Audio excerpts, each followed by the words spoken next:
Al-ilmu bitta'allum. Siapa saja yang ingin menjadi orang berilmu harus rajin belajar. Itu sudah kuncinya. Tidak ada zikir. Kalaupun ada yang kita laksanakan semacam ini, berzikir, baca Al-Quran, mohon rahmat Allah, ini adalah ikhtiar yang kedua. Ikhtiar pertama adalah bekerja, menggerakkan tangan, menggerakkan badan, menggerakkan pikiran untuk menguasai dan memahami ilmu itu. Jadi al-ilmu bitta'allum, ilmu itu didapatkan dengan belajar. Wal barakatu bil hikmah, dan berkahnya ilmu itu dengan hikmah. Hikmah itu bahasa Arab, bahasa Indonesia melayani. Kamu pandai-pandailah melayani. Dan ini adalah aturan yang ada sejak zaman Rasulullah.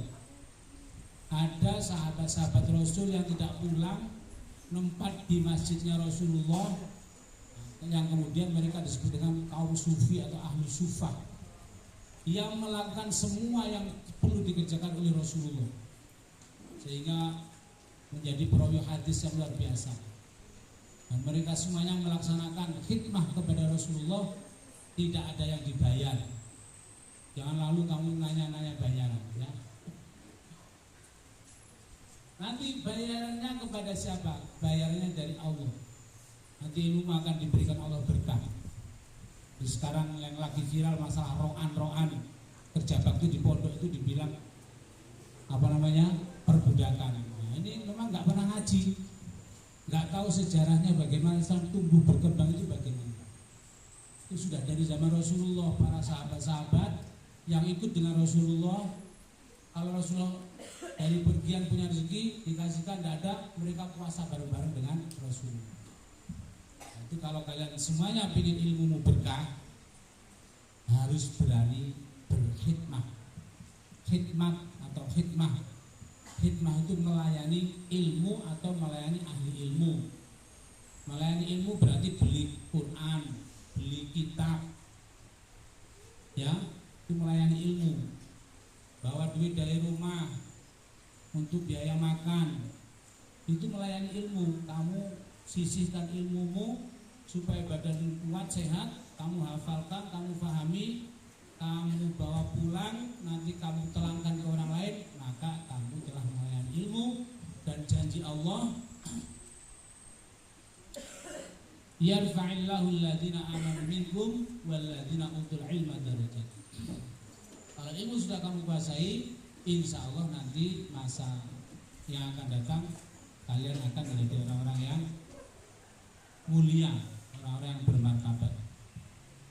Ya, kalau disuruh gurunya laksanakan. Nah, dan seharusnya kalau kalian memahami itu, justru kalian berebut melayani guru, berebut melayani ilmu, membersihkan kelas. Nah, itu orang-orang akan belajar di sini, saya bersihkan biar mereka nyaman. Nah, itu berarti hikmah kepada ilmu. Atau ahli ilmu yaitu para guru-guru. Jangan malah sunggutan kamu. Oh, ada ustaz numpuk pakai suruh nyapu. Dasar. Ya. Para ulama-ulama besar hari ini juga begitu. Mereka semua orang-orang yang melakukan pelayanan kepada guru-gurunya, sehingga keberkahan ilmunya itu terlihat dengan nyata. Berkah itu adalah perkara yang tidak kasat mata, tetapi jelas wujudnya. Dari mana jelas? Ya, dari santri tadinya tidak pokro ini tidak jelas, tapi begitu rajin berkhidmah kepada gurunya, rajin membersihkan musola, rajin membersihkan kelas, kemudian pulang menjadi orang alim, terus banyak yang minta ngaji, terus sampai jadi pesantren. Nah, itu banyak yang prosesnya seperti itu, ya. Paham kalian? Itu penting saya sampaikan supaya kalian tidak gagal. Kalau kamu berhasil, maka kamu mengantarkan kebahagiaan kepada 3 orang. Pertama, dirimu sendiri. Kamu berhasil jadi orang yang berguna, wong mulia, misalkan disangoni wong ya kasih duit, Pak minta doa Pak anak saya biar pintar seperti Bapak. Oh ya ini saya sedekah sedikit ya. Kenapa sedikit Pak? Banyak juga boleh. Ya. Tuh. Yang kedua orang tuamu sangat senang sekali kalau kamu menjadi anak yang diharapkannya. Kalau kamu disuruh mondok berarti orang tuamu harapannya kamu juga pandai dan alim dalam bidang agama. Ya, ganteng, pinter, insya Allah. Kalau saya dapat nyari istri nanti pada cek-cek, cantik itu pada berebut. Amin Allahumma. Tapi kalau hari ini ganteng, belum pinter, kalau ada cewek yang ngejar itu sebenarnya setan. Atau kamu yang cantik-cantik ini pinter, istri cantik-cantik belum pinter, sudah dikejar-kejar cowok ini, kejar-kejar garangan ini, atau kejutan garangan. Itu setan, ya, walaupun wujudnya manusia. Karena Allah sendiri yang mengatakan ada setan golongan jin dan manusia minal jinnati wan nas.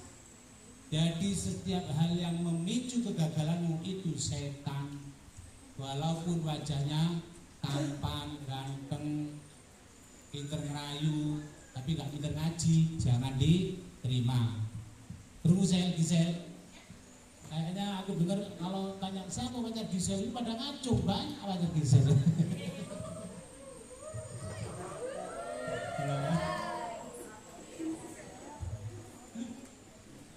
Ya, dengerin ya, biar kalian tidak gagal. Biar kalian tidak gagal, kalau sudah ada yang nembak harus menghindar.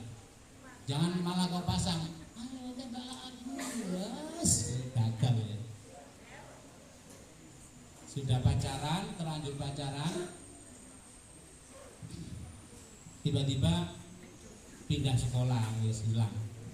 Orang situ hafal ilmu, pacar hilang. Kasihan deh lu. Ya. Dihindari betul. Saya sudah tulis besar-besar di tangga itu karena itu sangat-sangat mempengaruhi. Kalian sudah punya beban menghafal ilmu, memahami ilmu itu, otakmu itu sudah terbebani. Kalau masih ditambahi mikirkan pacar, nah itu lebih beban lagi. Maka jadinya biasanya terus gagal. Kalau nggak gagal cita-cita, gagal cinta. Lebih buruk lagi, cita-cita gagal, cintanya terbang. Siapa dia? Siapa Haikal? Itu jangan terjadi. Ya hari ini suka pacaran itu sudah tahanlah kamu itu. Nanti habis ini belum tentu kamu masih sekolah, satu kelas, maksudnya satu sekolah. Ada yang ke Palembang, ada yang ke Jawa, ada yang ke sana wis hilang.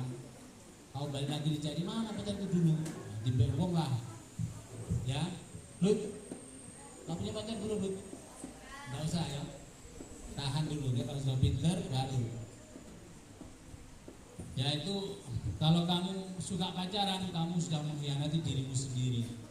Katanya kamu mau menguasai ilmu, ternyata kamu tidak menguasainya. Tidak, itu sedikit nasihat yang saya sampaikan ini penting supaya kalian semuanya mempunyai tambahan pengetahuan bahwa untuk mencapai ilmu yang banyak, berkah, bermanfaat ada dua syarat. Satu apa? Bita'alum, dengan rajin belajar. Ya, rajin belajar. Yang kedua, supaya ilmunya berkah harus mau hikmah, melayani ilmu dan melayani ahli ilmu. Termasuk kamu nyapu musola, nyapu kelas untuk tempat belajar, itu termasuk bagian daripada hikmah, dan insya Allah nanti akan memicu keberkahan ilmu kalian semuanya. Al-Hadinah wa al-Salihah al-Fatihah. A'udzubillahi minasyaitonir rajim. Bismillahirrahmanirrahim. Iyyaka na'budu wa iyyaka nasta'in. Ihdinas siratal mustaqim. Shiratal ladzina an'amta 'alaihim ghairil maghdubi 'alaihim waladdallin. Amin. Ila hadratis sayyidil mursalin sayyidina Muhammadin sallallahu alaihi wasallam wa ala alihi wa sahbihi ajma'in. Al-Fatihah. A'udzubillahi minasyaitonir rajim. Bismillahirrahmanirrahim.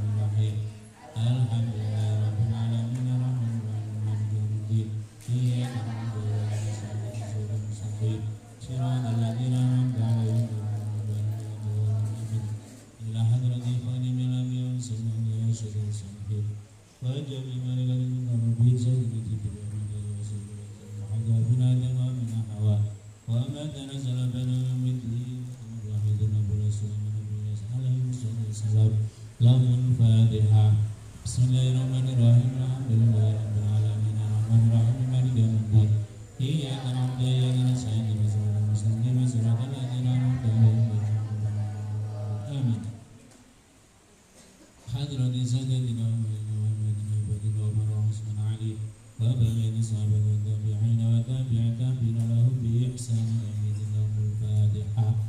Bismillahirrahmanirrahim. Alhamdulillahirabbil alamin. Arrahmanirrahim. Maliki yaumiddin. Iyyaka na'budu wa iyyaka nasta'in. Ihdinas siratal mustaqim. Siratal ladzina an'amta 'alaihim ghairil maghdubi 'alaihim. Amin. Ilahan jami'al madin mujadid wa mu'minin wa mukhlisin wa imadul hadis wa basis wa sayyid sayyidul rasul dan muhadidin. Ila hadratin kulli walid wa yakin masyarakat wa maghrib wa subhana Allah syahadu wa la hadis wa syahadu wa ila hadratin sahabat wa hadis maru al-rahim wa hadis abdul muslimin wa hadratin Allah syahadu wa ajma hasan basman sahabat sadiq wa ila hadis subhanallah wa wal akhidina lahum Fatihah. Bismillahirrahmanirrahim. Alhamdulillahirabbil alamin. Arrahmanirrahim. Maliki yaumiddin. Iyyaka na'budu wa iyyaka nasta'in. Ihdinas siratal ladzina an'amta 'alaihim ghairil maghdubi 'alaihim. Wa ila hadratil jami'i wal 'arifin wal ulama'il 'amilin ya Allah khususan jami'a wa ismah wa ila hadratil masan ulama wal hashim syarif wa hasbi bizam wa hibban wa asas Laumul Fatihah. Bismillahirrahmanirrahim. Alhamdulillahirabbil alamin. Arrahmanirrahim. Maliki yaumiddin. Iyyaka na'budu wa iyyaka nasta'in. Ihdinas siratal mustaqim. Siratal ladzina an'amta 'alaihim ghairil maghdubi 'alaihim waladdallin. Amin.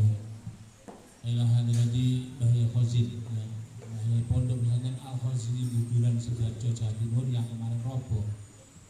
Itu adalah seorang waliullah. Beliau pas Bahya Khalil Bangkalan Madura pas haji dalam sebuah cerita, dan cerita ini selalu diceritakan ke setiap pengajian di sana. Saya pernah di sana 2 tahun. Satu cerita yang termasuk karomah di luar khariqul adat, di luar adat kebiasaan. Mbah Khalil itu berjumpa dengan Rasulullah. Nah, berjumpanya wali kita nggak tahu apa dengan kasat mata atau dengan mimpi atau apa, tetapi ada hal yang tidak bisa dielakkan dalam kisah tersebut. Apa yang di kisahnya itu Mbak Khalil itu katanya dititipi salam Rasulullah untuk Mbah Khazid. Nah, sudah sampai di sana Mbak Khalil itu nggak langsung pulang ke Madura, tapi muter-muter ke sekitar Sidoarjo nyari namanya Khazid, cari-cari Khazid yang mana nggak ketemu. Akhirnya datanglah kepada Mbah Khazid yang pondoknya mengalami roboh. Beliau sedang menyapu di depan.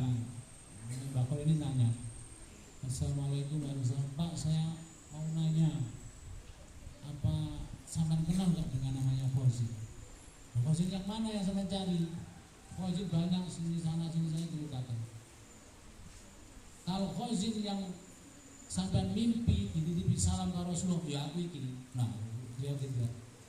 Hanya walaupun bertemunya Mbak Khalil itu bagaimana, apakah secara langsung atau tidak, tapi sudah ranah karomahnya wali, khariqul adat, sesuatu yang di luar kebiasaan manusia. Nah, itu sangat mungkin sekali.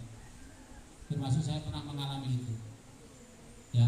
Tapi saya nggak cerita karena waktunya pendek. Saya pernah mengalami seorang wali bertemu dengan saya, terus beliau hilang, nggak ada. Sejak itu suatu saat saya datangi rumah beliau itu, oh iya gini. Jadi saya sangat yakin betul kalau peristiwa itu sesuatu yang sangat mudah bagi para kekasih Allah. Kalau yang nggak pernah mondok, nggak dengar, ya mana mungkin. Nah, itu pasti seperti itu. Itu bagian daripada karomahnya wali. Jadi beliau dapat salam dari Rasulullah, tapi beliau tahu, beliau aku harus ngerti. Aku dikandani karo Kanjeng Nabi. Ini bakal termasuk ulama yang dikasih oleh Rasulullah. Anak-anak yang urban di sana saya kira sudah berangkulan dengan mahfuzin itulah di surga. Amin Allahumma. Tidak ada yang sesuatu yang dikhawatirkan menurut saya pribadi. Ya, tapi kita doakan semoga yang meninggal itu menjadi para syuhada ya, orang yang hijrah, wa may yuhajir fi sabilillah, orang yang hijrah meninggalkan rumah demi Allah mencari ilmu agama terus meninggal di pondok. Wa may yuhajir fi sabilillah, gimana nih? Wa may yuhajir fi sabilillah yajid fil ardi murawaman kasira wa sa'ah wa may yakhruj min baitihi muhajir ilallahi summa yudhul mautu faqad waqa'a ajrullah. Kemudian dia menemukan kematian di tempat hijrah, maka baginya adalah pahala dari Allah Subhanahu wa taala. Itu salah satu hal yang mengantarkan saya meyakini para orang-orang yang meninggal di pondok itu adalah orang-orang yang mati syahid. Amin Allahumma amin ya. Dan semoga Allah limpahkan rahmatnya, Pondok Al-Fajri segera bisa dibenahi, bisa digunakan kembali menjadi tempat thalabul ilmi yang penuh dengan keberkahan dan penuh dengan kemanfaatan ilmu. Allahumma Fatihah. A'udzubillahi minasyaitonir rajim. Bismillahirrahmanirrahim. Iyyaka na'budu wa iyyaka nasta'in. Ilahal jami masyaikina wa sayyidina wa abina wa amadina. Lahumul Fatihah. A'udzubillahi minasyaitonir rajim. Bismillahirrahmanirrahim. Alhamdulillahi rabbil alamin arrahmanir rahim maliki yaumiddin na'budu wa iyyaka nasta'in. Ihdinas siratal mustaqim siratal ladzina an'amta 'alaihim ghairil maghdubi 'alaihim waladdallin. Amin. Kita doakan para guru-guru kita yang selalu berusaha dengan jerih payahnya sekuat tenaga mengusir kebodohan kita, dari kita yang bodoh menjadi agak-agak tidak bodoh, yang guru-guru ngaku pinter ya. Kalau belum jadi guru besar jangan ngaku pinter dulu. Segala jerih payahnya semoga dibalas oleh Allah dengan segala macam kehidupan yang bahagia dunia akhirat. Orang tua kita yang penuh dengan jerih payahnya untuk memenuhi segala kebutuhan kita semoga dibalas oleh Allah dengan kesehatan, dengan rezeki yang berkah, dengan husnul khotimah, dengan surganya Allah Subhanahu wa taala.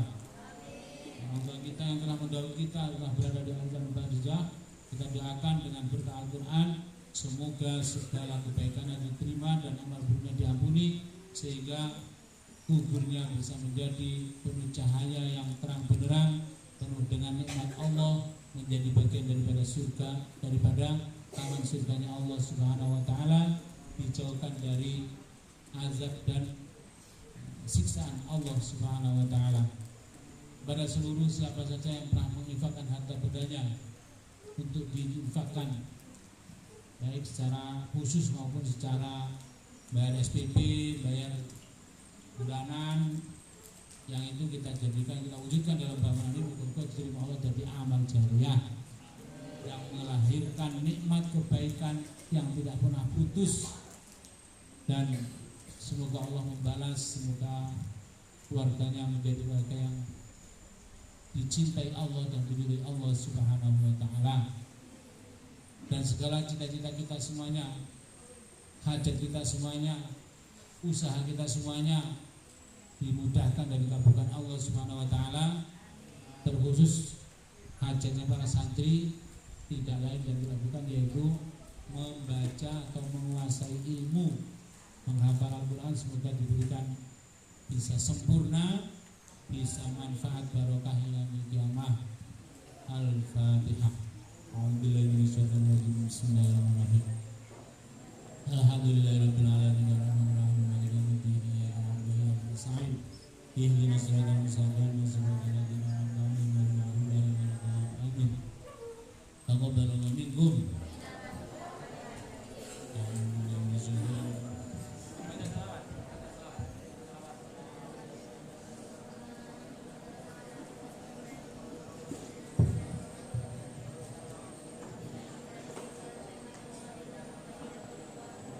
Cek.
ولقد آتينا موسى الكتاب وقفينا من بعد برسل وآتينا عيسى وآتينا موسى الكتاب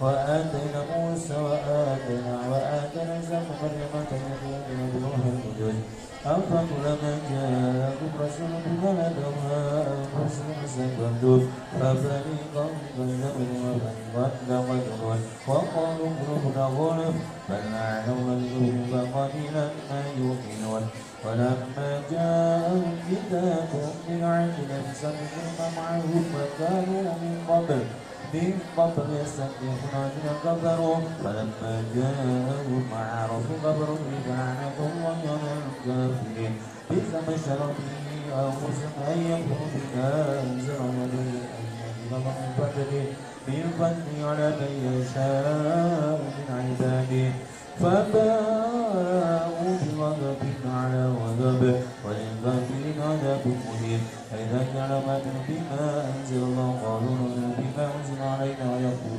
ويكفرون بما وراءه والحق مصدق لما معهم قل فلم تقتلون أنبياء الله من قبل كنتم مؤمنين ولقد جاءكم موسى بالبينات ثم أخذنا عجلا من بعد وأنتم ظالمون وإذ أخذنا ميثاقكم وقالنا أخذنا ميثاقكم ورفعنا فوقكم الطور خذوا ما آتيناكم بقوة يسمعون قالوا سمعنا وأسمعنا وشروا من قلوبهم عجلا بكفرهم قل بئس ما يكون به من كنتم مؤمنين قل إن كانت لكم الدار الآخرة عند الله خالصة من نجاة الموت فتمنوا الموت إن كنتم صادقين فلن يتمنوا أبدا بما قدمت أيديهم والله عليم بالظالمين ولتجدنهم أحرص الناس على حياة ومن الذين أشركوا يود أحدهم لو يعمر 1000 سنة وما هو بزوجنا إلا عبدا أن يعمر والله باسم الأمر قل من كان عدوا لجبريل فإنه نزل على قلبك بإذن مصدقا ما بين يديه وهدى وبشرى المؤمنين من كان عدوا لله والملائكة ورسله جبريل فإن الله من الكافرين ولقد أنزلنا إليك البينات وما يكفر بها إلا الفاسقون وكلما عاهدوا عهدا نبذوا فريق منهم فإنهم لا يؤمنون ولما جاءهم رسول من عند يصدقون معهم نبذ فريق من الذين أوتوا الكتاب كتابهم وراء ظهورهم كأنهم لا يعلمون واتبعوا ما تتلو الشياطين على ملك سليمان وما كفر سليمان ولكن الشياطين كفروا يعلمون الناس سحرا وما أنزل على الملكين ببابل هاروت وماروت وما يعلمان من أحد حتى يقولا إنما نحن فتنة فلا تكفر فيتعلمون منهما ما يفرقون به بين المرء وزوجه وما هم بضارين به بإذن الله ويتعلمون ما يضر ولا ينفعهم ولقد علموا من اشتروا ما له في الآخرة من خلاق ولبئس ما شروا به أنفسهم لو كانوا يعلمون يا أيها الذين آمنوا لا تقولوا راعنا وقولوا انظرنا واسمعوا وللكافرين عذاب أليم ما يود الذين كفروا من أهل الكتاب والمشركين أن ينزل عليكم من خير من ربكم والله يختص برحمته من يشاء وذو فضل عظيم ما ننسخ من آية أو ننسها نأتي بخير منها أو مثلها ألم تعلم أن الله على كل شيء قدير ألم تعلم أن الله له ملك السماوات والأرض وما لكم من دون الله ولا نصير أم تريدون أن تسألوا رسولكم كما سئل موسى من قبل ومن يتبدل الكفر بالإيمان فقد ضل سواء السبيل ود كثير من الكتاب لا يردونكم من بعد إيمانهم كفارا حسدا من أنفسهم بينهم الحق فهو سواء بأمره وعلى كل شيء قدير وأقيموا الصلاة وآتوا الزكاة وما تقدموا من أنفسكم من خير تجد عند الله إن الله بما تعملون بصير وقالوا لن يدخل الجنة إلا من كان هودا أو نصارى تلك أمانيهم قل هاتوا برهانكم إن كنتم صادقين بلى من أسلم وجهه لله وهو محسن ولا عند ربه ولا خوف عليهم ولا هم يحزنون وقالت اليهود ليست النصارى شيء وقالت النصارى ليست اليهود شيء ونزل الكتاب كذلك قال الذين لا يعلمون مثل قولهم فالله يحكم بينهم يوم القيامة فيما كانوا فيه يختلفون ومن أجرم ممن منع مساجد الله بأسوأ من خرابها أولئك وكلهم أن يدخلوها إلا خائفين لكن يخرج ولهم أخرج عذاب عظيم ولله المشرق والمغرب فأيوة الله إن الله سميع عليم وقال تعالى سبحانه بلغ في السماوات والأرض بديع السماوات والأرض قضاء أمرا كما يقول كن فيكون وقال الذين لا يعلمون لولا يكلمنا الله تأتينا آية كذلك قال الذين من قبلهم مثل قولهم تشابهت قلوبهم قد بينا الآيات لقوم يوقنون أرسلناك بالحق بشيرا ونذيرا ولا تسأل عن أصحاب الجحيم ولن ترضى عنك اليهود ولا النصارى حتى تتبع ملتهم قل إن هدى الله والهدى ولن اتبع أهواءهم بعد الذي جاءهم علم ما لك من ولا نصير الذين آتيناهم الكتاب يتلونه حق تلاوته أولئك يؤمنون به ومن يكفر به فأولئك هم الخاسرون يا بني إسرائيل اذكروا نعمتي التي أنعمت عليكم وأني فضلتكم على العالمين واتقوا يوما لا تجزي نفس عن نفس شيئا ولا يقبل منها عدل ولا تنفعها شفاعة ولا هم ينصرون فإذ ابتلى إبراهيم ربه بكلمات فأتمهن قال إني جاعلك للناس إماما قال ومن ذريتي قال لا ينال عهد الظالمين فإذ جعل البيت مثابة للناس وأمنا واتخذ من مقام إبراهيم مصلى وعهدنا إلى إبراهيم وإسماعيل أن طهر بيت للطائفين وعجبنا بالسجود وإذ قال إبراهيم رب اجعل هذا بلدا آمنا وارزق أهله من الثمرات من آمن منهم باليوم الآخر قال ومن كفر فأمتعه قليلا ثم إلى عذاب النار وبئس المصير فإذ يرفع إبراهيم القواعد من بني إسماعيل ربنا تقبل منا إنك أنت السميع العليم ربنا واجعلنا مسلمين لك من ذريتنا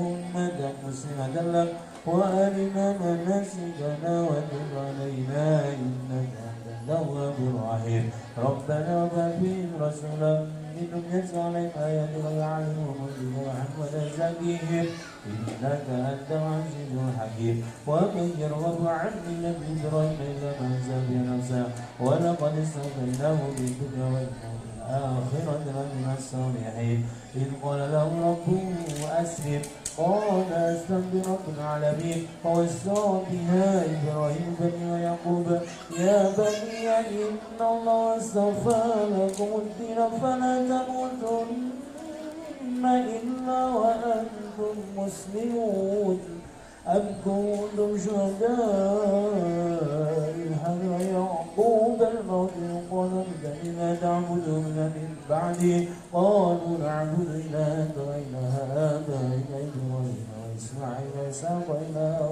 واحدا ونحن له مسلمون تلك أمة قد خلت لها كسبت ولكم ما كسبتم ولا تسألون عما كانوا يعملون وقالوا كونوا هودا أو نصارى تهتدوا قل بل ملة إبراهيم حنيفا وما كان من المشركين قولوا آمنا بالله وما أنزل إلينا وما أنزل إلى إبراهيم وإسماعيل وإسحاق ويعقوب والأسباط وما أوتي موسى وما أوتي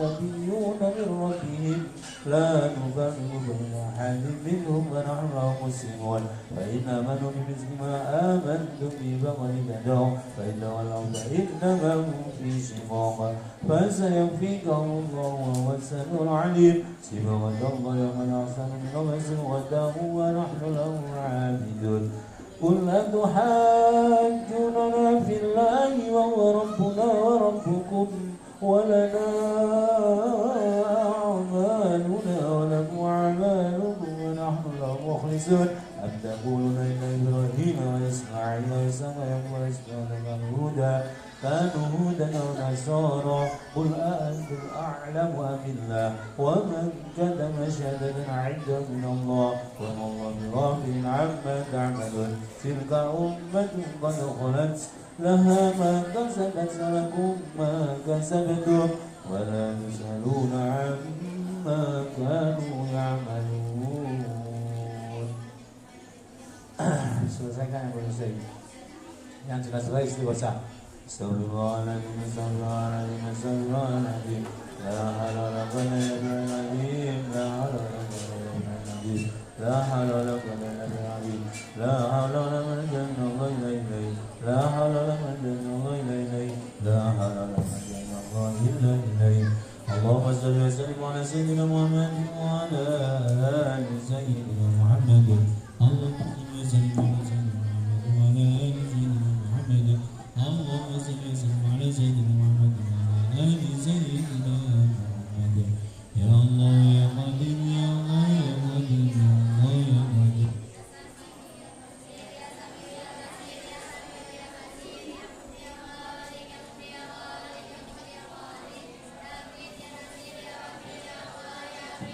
يا سميع يا بصير يا مبدع يا خالق يا مبدع يا خالق يا مبدع يا خالق يا حفيظ يا نسير يا وكيل يا الله يا حفيظ يا نسير يا وكيل يا حفيظ يا نسير يا وكيل يا الله يا حي يا قيوم برحمتك استغيث يا حي يا قيوم برحمتك استغيث يا حي يا قيوم برحمتك استغيث لا إله إلا أنت سبحانك إني كنت من الظالمين لا إله إلا أنت سبحانك إني كنت من الظالمين لا إله إلا أنت سبحانك إني كنت من الظالمين يا لطيف يا لطيف يا لطيف يا رحمن يا رحيم يا رحمن يا رحمن يا رحيم أستغفر الله العظيم إنه كان غفارا أستغفر الذي إنه كان غفارا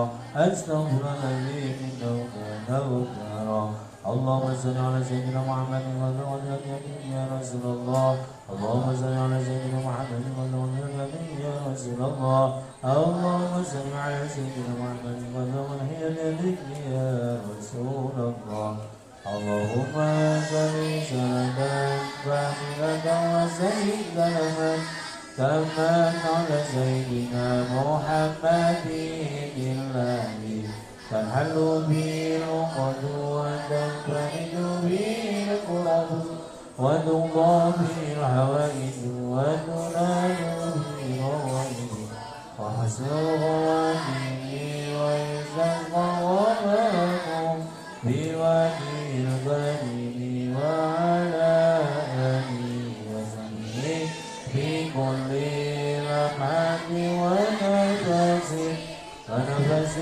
بعدد كل معلوم له اللهم صل صلاة كاملة وسلم سلاما كما على سيدنا محمد الله تنحل به العقد وتنفرج به الكرب وتقضى به الحوائج وتنال به الرغائب وحسن الغوائب ويستسقى الغمام بوجه الكريم وعلى آله وصحبه في كل لمحة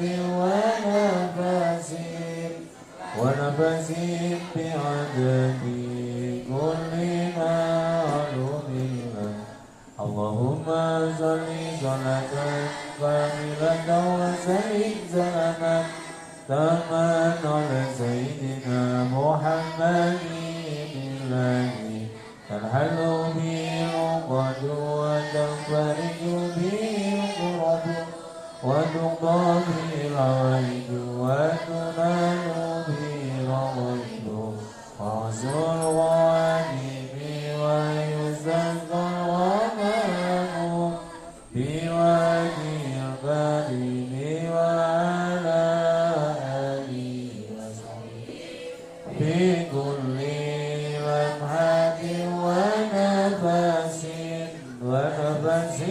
بعدد كل معلوم لك اللهم صل صلاة كاملة وسلم سلاما تاما على سيدنا محمد الذي تنحل به العقد وتنفرج به الكرب وتقضى به الحوائج وتنال به الرغائب وحسن الخواتيم ويسقى الغمام في وجه الكريم وعلى آله وصحبه في كل لمحة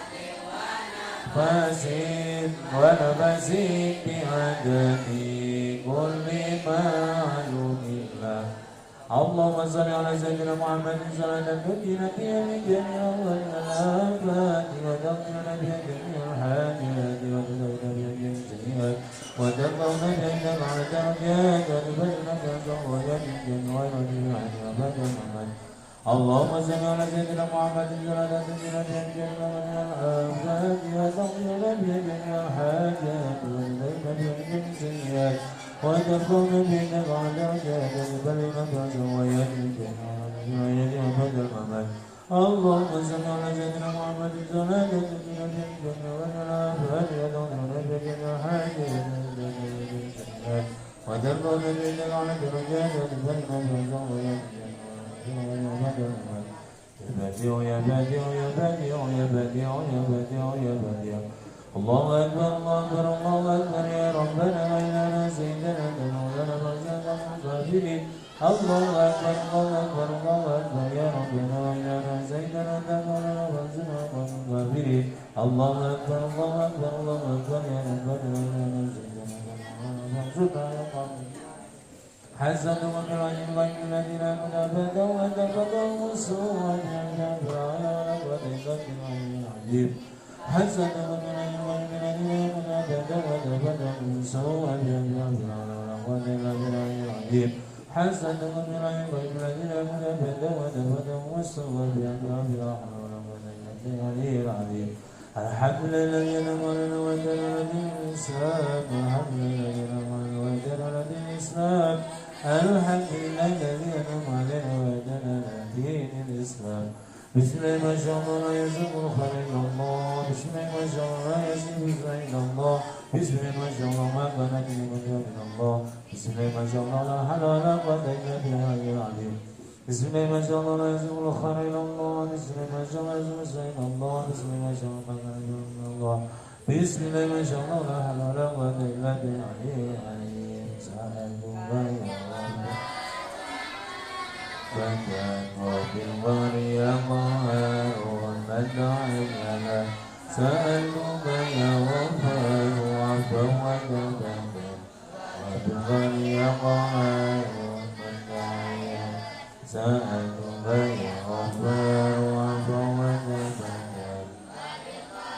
يا ظاهر ومدع لنا وعدل ولنا في أسيرا علي وأكسي ومنكسنا وعن قلوبنا الذين بأسيرا علي بسي ومنكسنا وعن قلوبنا بأسيرا علي وأكسي ومنكسنا نرد من العذاب كل كافر وبالإسلام إلى وفي الشهداء نرد من العذاب كل كافر وبالإسلام إلى وفي الشهداء نرد من العذاب كل كافر وبالإسلام إلى يا جبار يا قهار يا ذا البأس الشديد حد قلوب المسلمين بما ظلم المسلمين ودعاك على المسلمين يا جبار يا قهار يا ذا البأس الشديد حد قلوب المسلمين بما ظلم المسلمين ودعاك على المسلمين يا جبار يا قهار يا ذا البأس الشديد حد قلوب المسلمين بما ظلم المسلمين ودعاك على المسلمين الفاتحة بسم الله الرحمن الرحيم رب العالمين الرحمن الرحيم إياك نعبد وإياك نستعين اهدنا الصراط المستقيم صراط الذين أنعمت عليهم غير المغضوب عليهم ولا الضالين آمين يا الله آمين يا الله آمين يا الله رب العالمين اللهم صل وسلم وبارك على سيدنا محمد وعلى آل سيدنا محمد والحمد لله رب العالمين صدق الله العظيم وصدق رسوله الكريم ونحن على ذلك من الشهيد ونشهد يا رب العالمين ربنا تقبل منا قراءتنا يا الله ربنا تقبل منا يا رب يا الله ربنا تقبل منا قراءتنا وتجاوز عنا من خطأ أو نسيان أو تأخير أو عليها أو تقديم أو تأخير أو زيادة أو نقصان أو غيرها أو زيادة يا الله يا الله يا الله يا الله يا رب العالمين يا عزيز يا غفور يا أرحم الراحمين اللهم ارحمنا بالقرآن واجعل لنا إيمانا ونورا ورحمة اللهم ذكرنا منه ما نسينا وعلمنا منه ما جهلنا وارزقنا تلاوته آناء الليل والنهار واجعل لنا حجة يا رب العالمين يا الله يا رب العالمين برحمتك الواسعة وبجاه سيدنا محمد صلى الله عليه وسلم وببركة خلق يا الله أسلم لنا ديننا الذي وسلم بنا وأسلم لنا دنيانا التي فيها معاشنا وأسلم لنا آخرة التي إليها معادنا اللهم اجعل الحياة زيادة لنا في كل خير اللهم اجعل الحياة زيادة لنا في كل خير اللهم اجعل الحياة زيادة لنا في كل خير واجعل الموت راحة لنا من كل شر اللهم احسن عاقبتنا في الامور كلها واجعلنا من حزن الدنيا وعذاب الاخره اللهم اجعل خير عمرنا اخره وخير عملنا خواتمه وخير ايامنا يوم نلقاك فيه اللهم انا نسالك عيشه هانيه وميته سويه ومردا غير محزن ولا فابه اللهم إنا نسألك موجبات رحمتك وعزائم مغفرتك والسلامة من كل اسم والغنيمة من كل بر والفوز بالجنة والنجاة من النار يا رب العالمين برحمتك الواسعة يا الله وبجاه سيدنا محمد صلى الله عليه وسلم وببركة خلقنا يا الله يا رب العالمين نسألك خير المسألة وخير الدعاء وخير النجاح نسألك يا الله خير النجاح خير النجاح يا الله اللهم إنا نسألك خير المسألة وخير الدعاء وخير النجاح وخير العلم وخير العمل وخير الثواب وخير الخير نسألك خير الحياة نسألك خير الحياة ونسألك خير الحياة ونسألك خير الممات فثبتنا يا الله وحقق إيماننا وارفع درجاتنا يا الله في الدنيا الآخرة يا الله وارفع درجاتنا يا الله في الدنيا الآخرة في بركة خلقنا يا الله ارفع درجاتنا يا الله وارفع درجاتنا واغفر خطيئتنا نسألك رحمتك الجنة اللهم اغفر لنا من خشيتك ما تقوم به بيننا وبين معصيتك ومن طاعتك ما تبلغنا بها جنتك ومن اليقين ما تهون به علينا مصائب الدنيا ومتعنا اللهم بأسماعنا وأبصارنا وقوتنا وأعيننا واجعل الوارث منا واجعل ثأرنا على من ظلمنا وانصرنا على من عادانا ولا تجعل على من عادانا ولا تجعل مصيبتنا في ديننا ولا تجعل الدنيا أكبر همنا ولا مبلغ علمنا ولا نسألك من لا يرحمنا يا الله يا الله يا الله يا رب العالمين برحمتك يا سيد الرجال سيدنا محمد صلى الله عليه وسلم يا الله لا تدع لنا ذنبا إلا غفرته ولا هما إلا فرجته ولا دينا إلا قضيته يا الله ولا هما إلا فرجته ولا دينا إلا قضيته ولا مريدا إلا شفيته يا الله ولا مريدا إلا شفيته ولا مريدا إلا شفيته ولا عيبا إلا سترته ولا حاجة من حاجة الدين يا الآخر إلا قضيته ويسعدنا يا رب العالمين اللهم أعنا على ذكرك وشكرك وحسن عبادتك اللهم أعنا على ذكرك وشكرك وحسن عبادتك اللهم أعنا على ذكرك وشكرك وحسن عبادتك يا مقلب القلوب ثبت قلوبنا على دينك دين الإسلام بدرجة ختم القرآن يا الله ثبت قلوبنا على دينك دين الإسلام ثبت قلوبنا يا الله على دين الإسلام واختم لنا بحسن الخاتمة اللهم يا رب العالمين برحمتك يا الله طهر قلوبنا من كل يسر بعيدنا عن مشاهدتك ومحبتك ومثل على السنة والجماعة والشوق من قلبك يا ذا الجلال والإكرام ربنا اتنا نورنا وابننا انك غفور رحيم ربنا تقبل عبدنا ولم يخلقنا يا الله الى حضره حبيبنا شفينا محمد خير البريه وعلى اله وصحبه ومن والاه والى جميع المؤمنين والمسلمين والمسلمات والمؤمنات اينما كانوا اللهم اغفر لهم وارحمهم وعافهم واغفرهم اللهم لا تعلمنا اجرا ولا تعلمنا ولهم واغفرهم بالآية درجة ونقيهم خطايا كما وأبدلهم دارا خيرا من دارهم وأهلا خيرا من أهلهم وقهم الباب قبل من عذاب النار وأدخلهم الجنة برحمتك يا سميع يا عليم يا غفور يا أرحم الراحمين يا رب العالمين ربنا تقبل منا انك انت السميع العليم يا الله يا رب العالمين اللهم يا الله بارك فينا يا الله يا كريم حسن يسر حسنا يا الله في طلب العلم وفي حب القران وفي وجعلنا نافعة مباركة يا من كان يا الله